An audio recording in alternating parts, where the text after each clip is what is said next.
saya Juliana Ratnadiman dengan NIM 1803 030016, kelas A, semester 7, jurusan Sosiologi, Fakultas Ilmu Sosial dan Ilmu Politik, Universitas Nusa Tenggara Kupang. Oke, baik, pada video kali ini saya akan membuat video pendek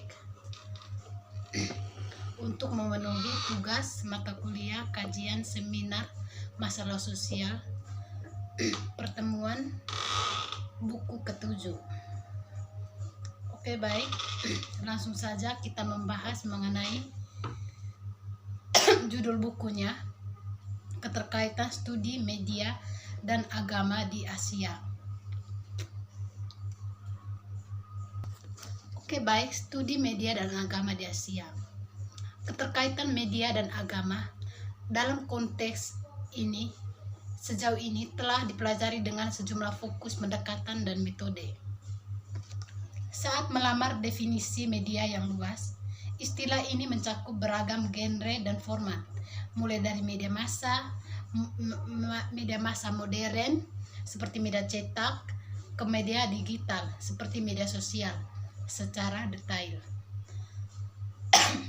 Istilahnya tambahan termasuk media jurnalistik.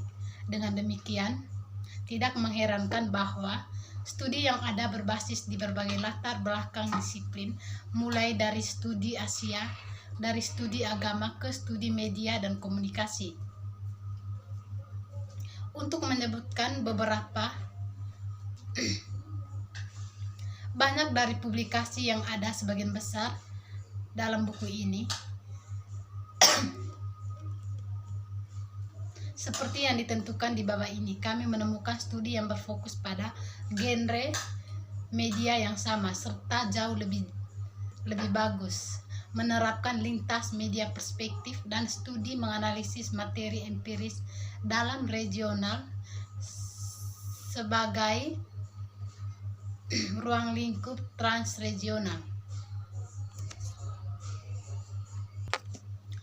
Dalam banyak kasus seperti artikel atau jurnal berfokus pada satu wilayah tertentu di Asia atau hanya berfokus pada satu wilayah di dua bidang di Asia, baik media maupun agama.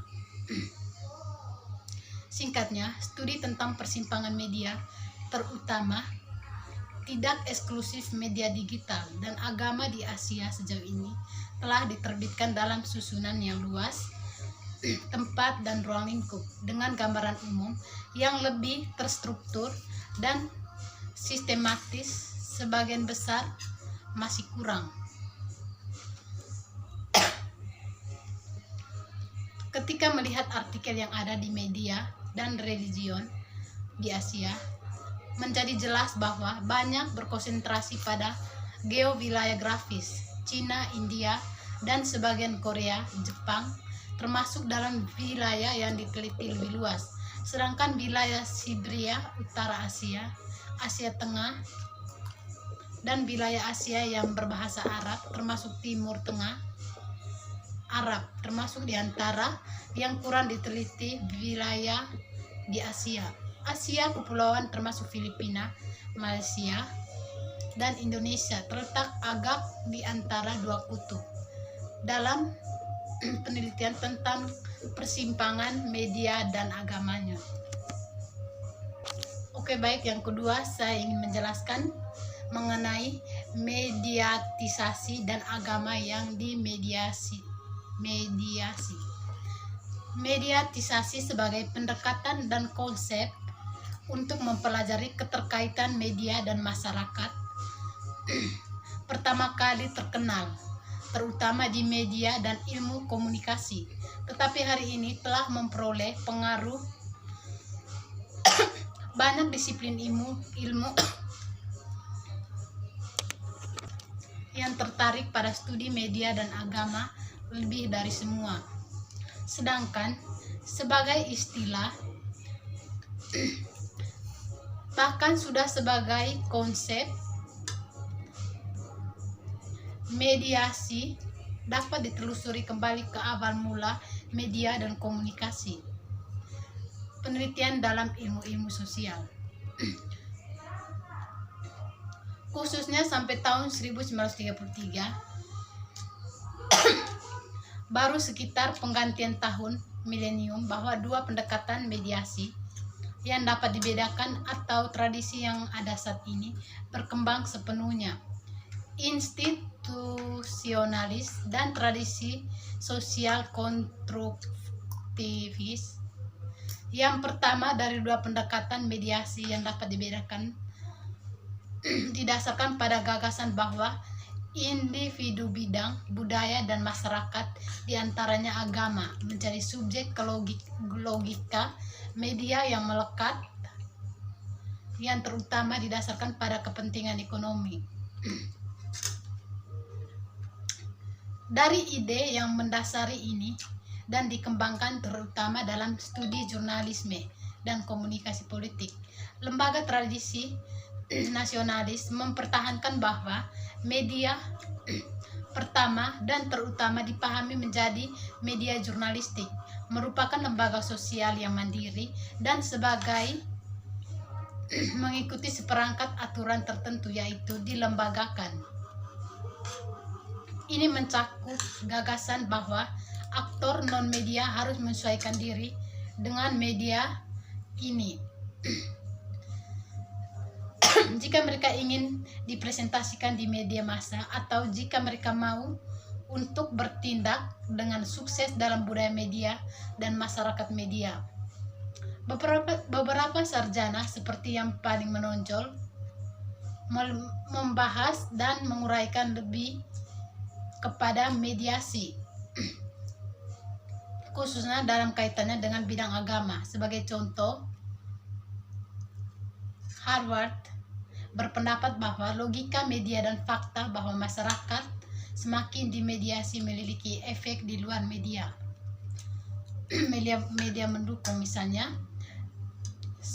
sekularisasi yang meningkat secara keseluruhan. Baik sistem sentralisasi. Sistem politik yang sentralisasi ini menempatkan penguasa sebagai pihak yang paling utama. Semua hal yang dikerjakan harus seizin penguasa. Sistem antara pusat dan daerah yang lebih adil dan partisipasi. Tuntutan ini sebetulnya adalah bagian dari tuntutan akan demokratisasi atau perlunya pelaksanaan demokrasi yang sesungguhnya. Hal inilah yang menjadi tuntutan oleh kaum reformis dan berusaha diterapkan saat mereka berhasil menumbangkan rejim Soeharto. Sedangkan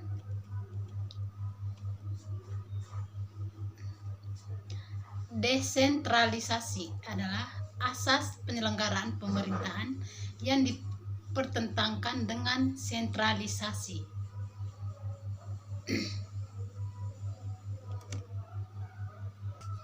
Undang-Undang Nomor 32 Tahun 2004 tentang pemerintahan daerah mendefinisikan desentralisasi sebagai penyerahan wewenang pemerintahan oleh pemerintah kepada daerah otonom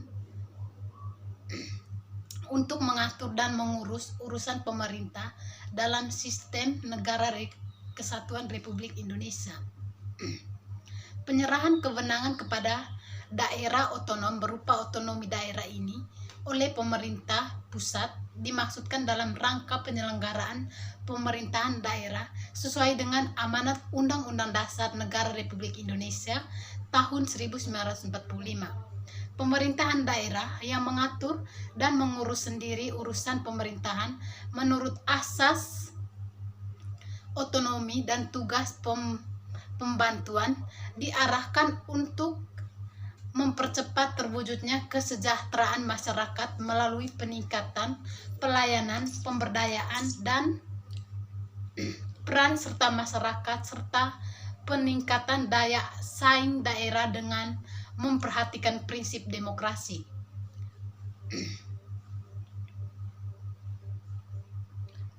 Oke, baik teman-teman, sekian dari video pendek yang telah buatkan di atas. Semoga video yang saya buatkan di atas bisa bermanfaat untuk kita semua. Dan untuk teman-teman sekalian, jangan lupa nonton, like, komen, dan subscribe. Selamat menyaksikan.